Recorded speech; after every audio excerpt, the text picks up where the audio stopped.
अब क्या करेंगे? हाँ बता।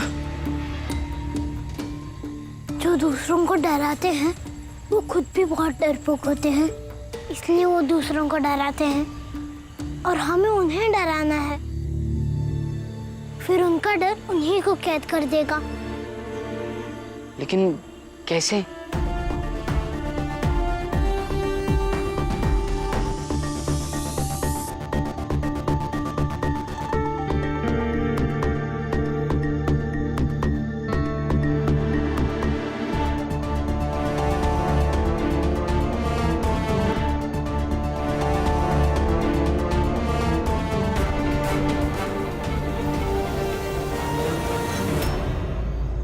अरे तुम दोनों ऐसे क्यों बैठे हो यहाँ एकांत में हैं?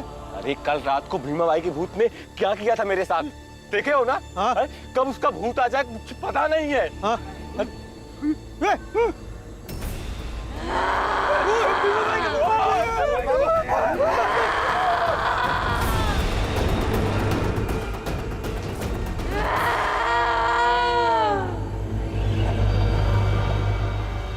मैं भी एक आत्मा हूँ, इसलिए मुझे पता है तुम झूठ बोल रही हो। तुम भीमाबाई की आत्मा नहीं हो।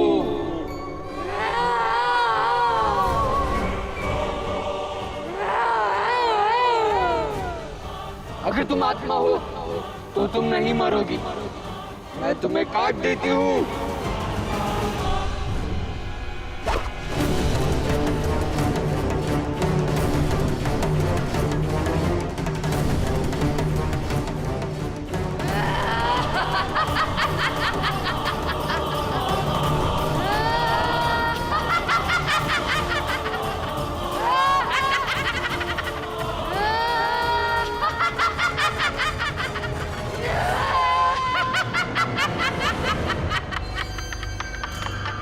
भीमाबाई की भूत हूँ। मैं अपने मौत का बदला लूंगी। और मैं एक असली भूत हूँ और तुम नकली, इसीलिए आजमा लेते हैं। ये जहर है, आत्माएं जहर पीकर नहीं मरती। लो पियो, मैं भी पीऊंगी, तय हो जाएगा कि असली आत्मा कौन है और कौन नहीं। लो लो पियो, पियो, पी के साबित करो।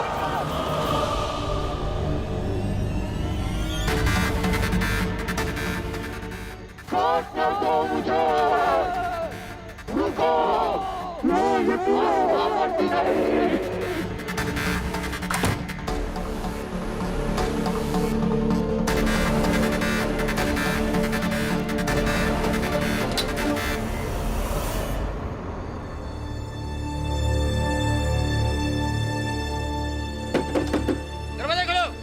दरवाजा खोलो, खोलो दरवाजा, दरवाजा खोलो। अब क्या करें?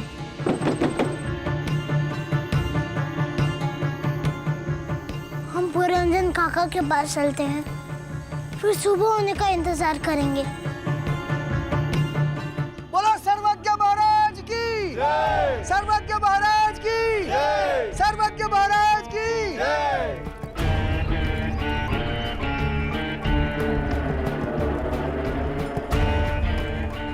आओ राम जी, सत्य तो यही है कि शांति के लिए अंततः हमारी मान्यताएं धर्म, विधि और पूजा ही है। आओ आओ सूबेदार। अरे चिढ़ा नहीं रहे हैं, बता रहे हैं। हमारी मान्यताओं और हमारी संरचनाओं के बीच में रहोगे तो तकलीफ नहीं होगी, हमेशा खुश रहोगे, आराम से जियोगे, समझे? आओ आओ।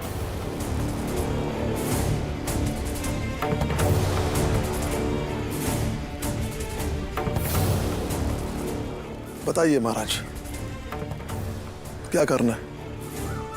तुम्हें और तुम्हारे परिवार वालों को हाथ जोड़कर घुटने पर यहां बैठना होगा। हम यज्ञ करेंगे और जब तक ये यज्ञ पूरा ना हो तब तक तुम सबको हाथ जोड़कर घुटने पर यही बैठना होगा।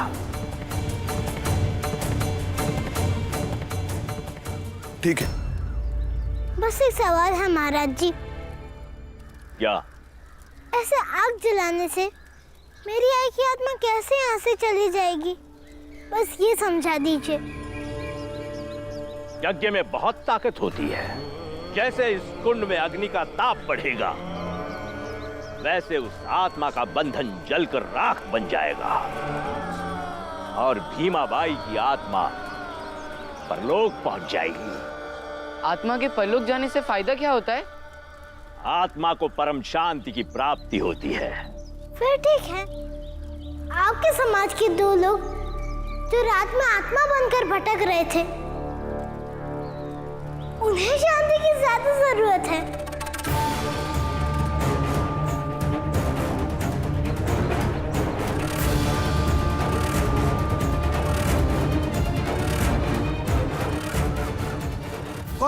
कौन 2 लोग? ये हैं।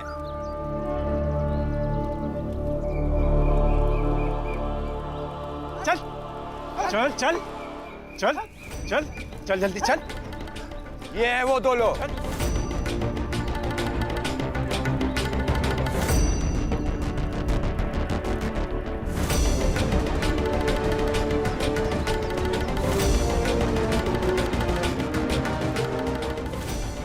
महाराज जी, मेरी आई की आत्मा तो एक ही होगी ना? फिर ये 2 लोग जो रात में आत्मा बनकर भटक रहे थे, सबको डरा रहे थे, इन्हें शांति कैसे मिलेगी? आप बताइए और इन सब लोगों को समझाइए कि आपका ज्ञान इतना अधूरा कैसे हो गया कि किसी और की आत्मा कोई और व्यक्ति बनकर घूम रहा है। भीमराव, अब हम कैसे विश्वास कर ले कि ये 2 लोग आत्मा बन के भटक रहे थे, लोगों को परेशान कर रहे थे? हाँ, मर्द होकर साड़ी पहनकर किसी की शादी में नाचने के लिए जा रहे थे।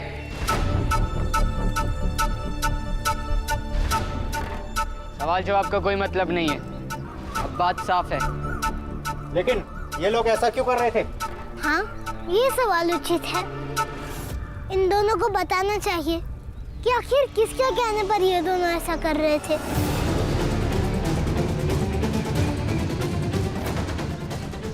हाँ हाँ भाइयों, इन दोनों को बताना ही चाहिए। क्यों भाइयों?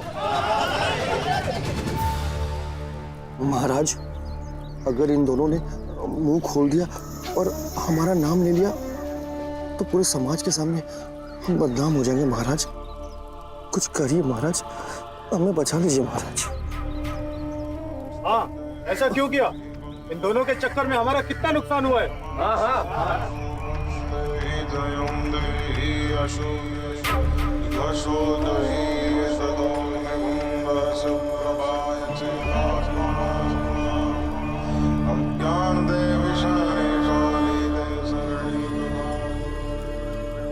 हम बताते हैं किसके कहने पर इन दोनों ने ये सब कुछ किया।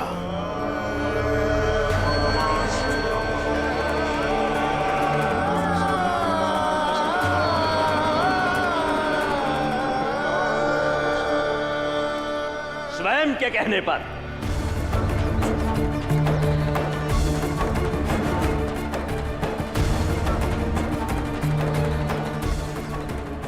जाति के जिस भेद को भीमराव, राम जी और उसके परिवार वालों ने कभी नहीं माना, इन दोनों ने पूरी उम्र उस भेद को स्वीकार करते हुए जिया है। और बार बार जो संघर्ष, जो टकराव हमारे और इनके बीच होता रहा, उसी तरह जैसे हमें तकलीफ हुई, वैसे इनके मन में भी क्षोभ, कुंठा और गुस्सा बढ़ता गया। मौका मिलते ही वो बाहर निकल आया। महाराज, हमने शांत।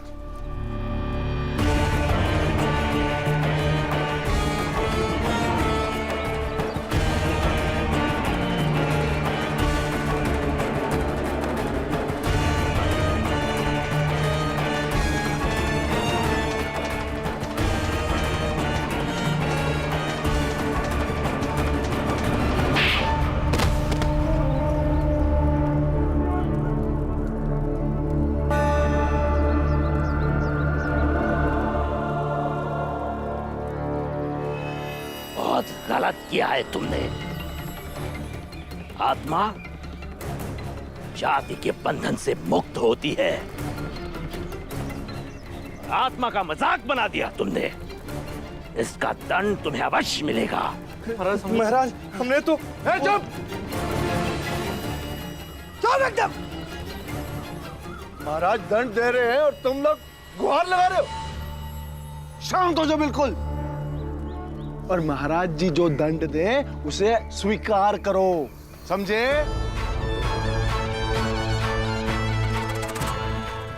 उठाकर ले जाओ इन्हें और बंद कर दो, और एक पखवाड़े तक भोजन के बिना रख दो इनको। जो आज्ञा महाराज। उठ रे, उठ, उठ, उठ, उठ, उठ, आत्मा बनेगा, उठ, चल, हट, हट, हट, हट मुझे, चल, चल, चल।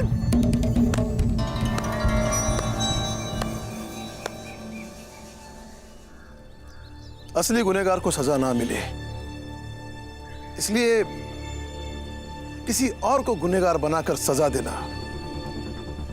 ये तो बहुत पुरानी परंपरा है।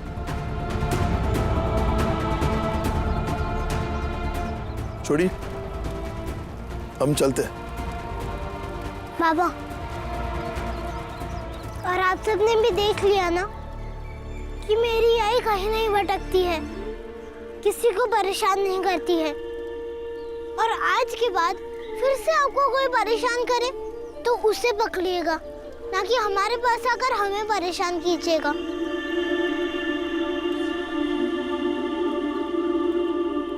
चलिए बाबा। लेकिन राम जी, ये पूजा तो तुम्हारी पत्नी भीमा बाई की आत्मा की शांति के लिए हो रही थी। वजह चाहे जो भी रही हो, लेकिन ये सारे लोग यहां पर इसीलिए उपस्थित हुए हैं ताकि तुम्हारी पत्नी भीमा बाई की आत्मा को शांति और मोक्ष मिल सके।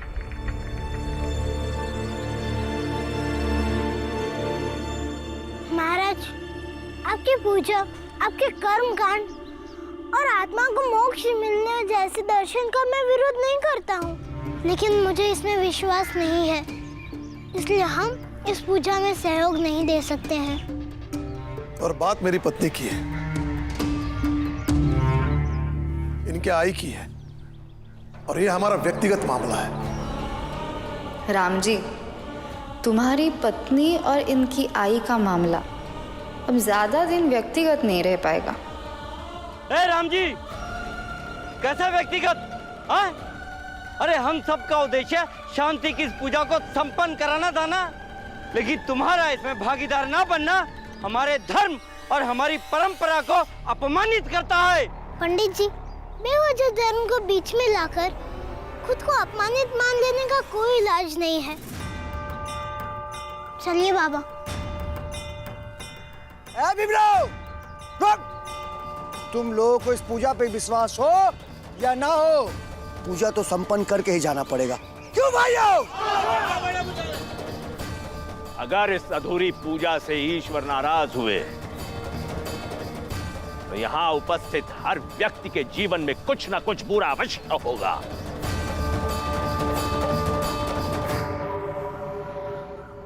क्योंकि ईश्वर के दरबार में प्रेम और सजा बराबर होते हैं।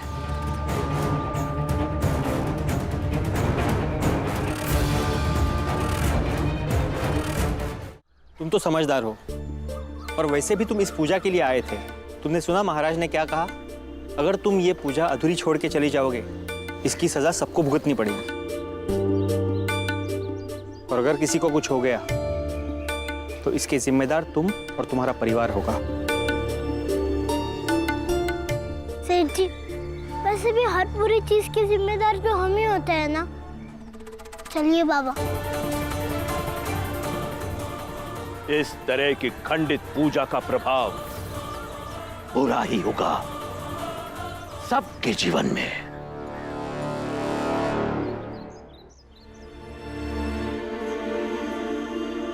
आओ बैठो।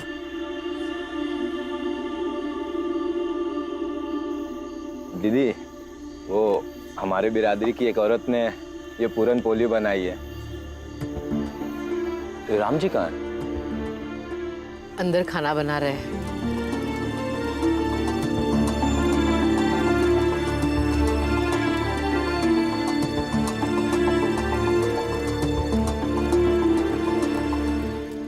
तुलसा, बेटी नमक देना। जी बाबा।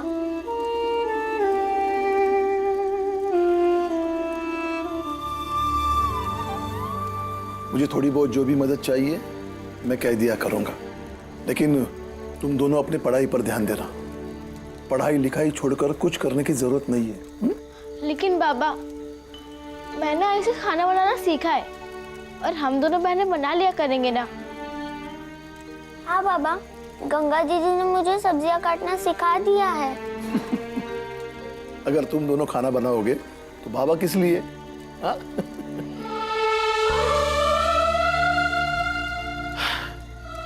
थोड़ी देर में खाना पक जाएगा, फिर हम मिलकर खाना खाएंगे।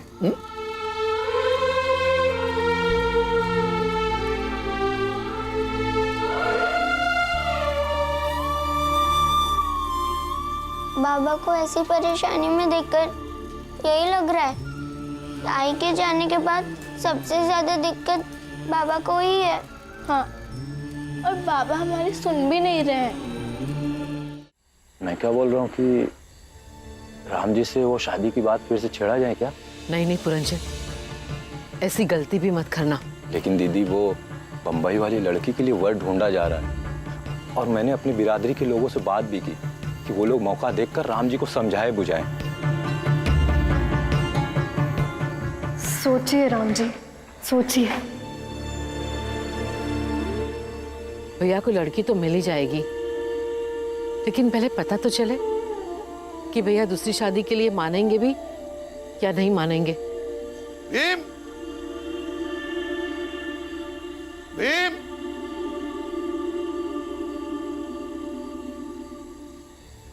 भीम कहाँ चला गया?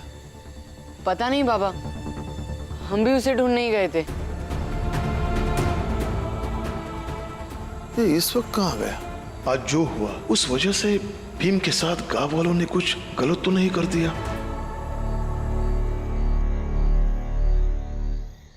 आई आई, अब कहाँ हो आई? आपकी यही बात तो बुरी लगती है। जब मुझे आपकी जरूरत होती है तो आप नहीं आती है। आपको पता है आज क्या हुआ? सब आपको भूत बनाने पर तुले थे, लेकिन हम जीत गए। अब हमारी आई है और आई ही रहेंगी।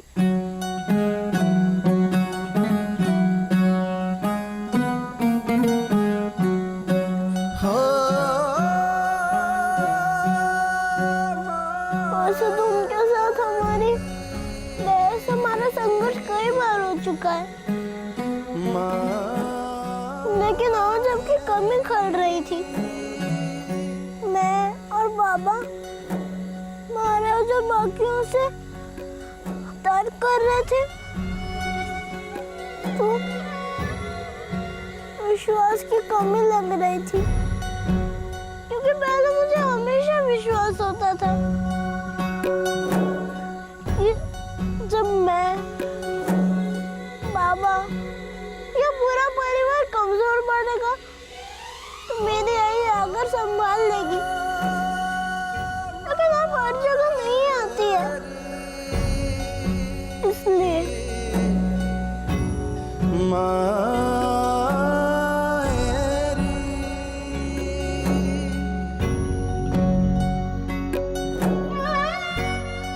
ऐसे आग जलाने से मेरी आई की आत्मा कैसे यहाँ से चली जाएगी? जैसे इस कुंड में अग्नि का ताप बढ़ेगा, वैसे उस आत्मा का बंधन जलकर राख बन जाएगा और भीमाबाई की आत्मा परलोक पहुंच जाएगी।